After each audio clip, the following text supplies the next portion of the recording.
You are tuned to Good Taste Brekky with Chloe this morning on Juice 107.3. Joining me in the studio is a gentleman who's quite humble. He's just told me, because I said, weren't you shortlisted for that award? Oh, yeah, we won it. We weren't going to actually go, but we went. We won.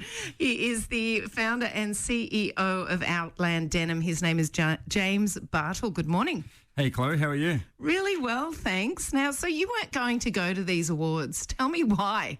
Well, I mean, it's always, do you need to fly to the other side of the world to, attend an award ceremony? Yeah. And you don't really expect to win either. So we just didn't want to waste the money, to be honest. And you guys are your business is out of Tambourine Mountain, right? Yeah, that's right, yeah. And you're in New York at the time, and you get the call up that you're shortlisted for this Thomson Reuters 2020 Stop Slavery Enterprise Award for small and medium-sized companies.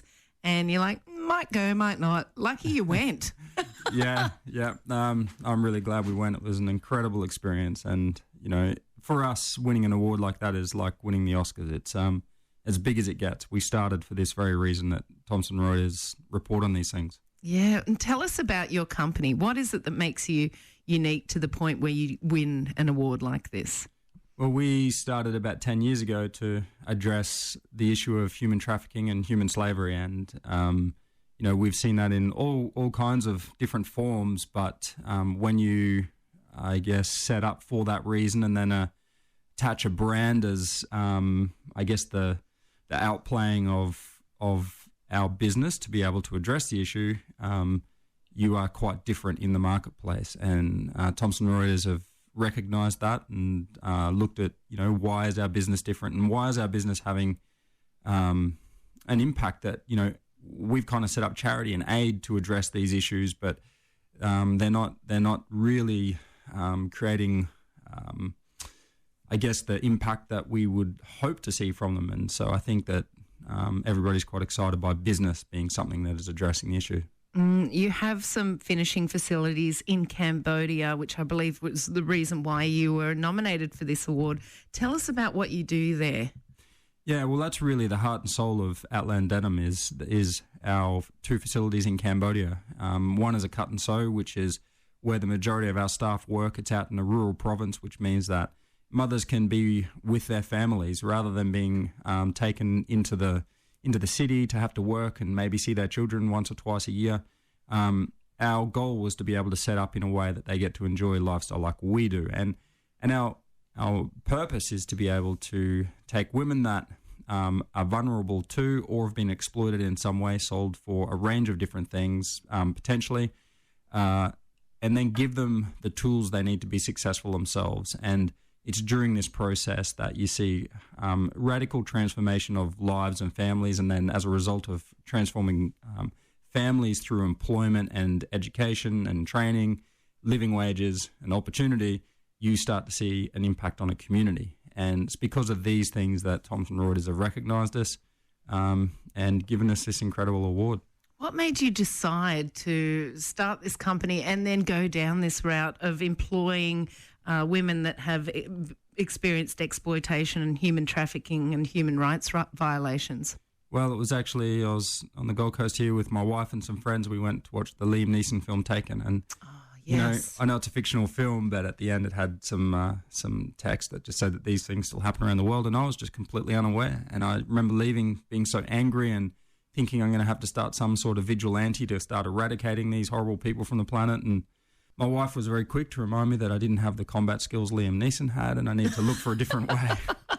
And, we came up with this. I travelled through Southeast Asia with a rescue agency to see the problem firsthand. And I saw a young teenage girl for sale. And, I can still picture her face and just seeing how intimidated she was by the situation she'd found herself in. And that's terrible. That was it for me. That was a life-changing moment to see that with my own eyes, and I just committed to. I wanted to be a part of the solution, and this is the solution. Well, you've certainly been paid back tenfold because now your brand is featured in Nordstrom and Bloomingdale's in the States, which is pretty awesome. It's incredible, yeah.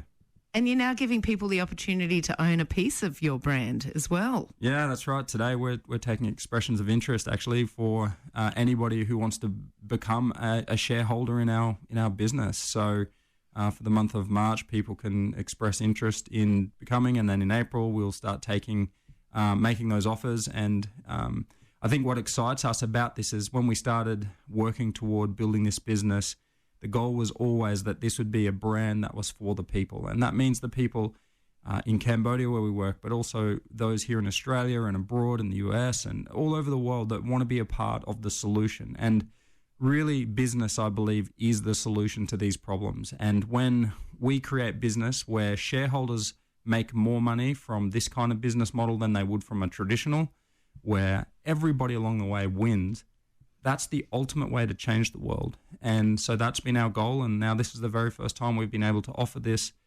due to legislation being passed only 12 months ago here in Australia. Wow. So what you're saying is you have been offered, people have offered to buy your company, you were telling me earlier, but this is an opportunity where from a very small investment, I guess you would say, you're starting a crowdfunding campaign. You can actually just own a small piece. Is that correct? That's right. It's exciting. So it's like it is crowdfunding, but instead of getting a reward, you can actually buy shares. So just like an IPO or public offering, this is a very unique opportunity because it's new in Australia. Again, only 12 months ago, this legislation was passed to be able to operate and raise money in this way. It's called retail investing, and you can invest, up to $10,000.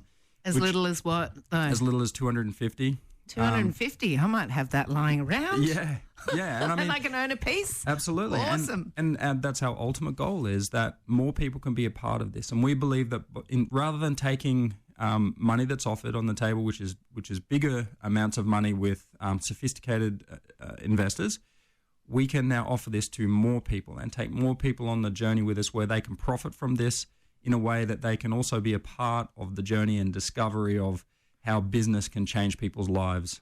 Wow. Well, you're certainly making a positive impact in the world, and I'm grateful to be able to chat to you this morning. I think what you're doing is fabulous, and the fact that you're so humble and, we just won this award for Slavery Enterprise Award for small and medium-sized companies, because you are a denim company with a conscience, and I think that's just fabulous. So, James Bartle, thank you so much for joining me this morning from Outland Denim. Thank you so much. You're welcome. This is Good Taste Brekky with Chloe.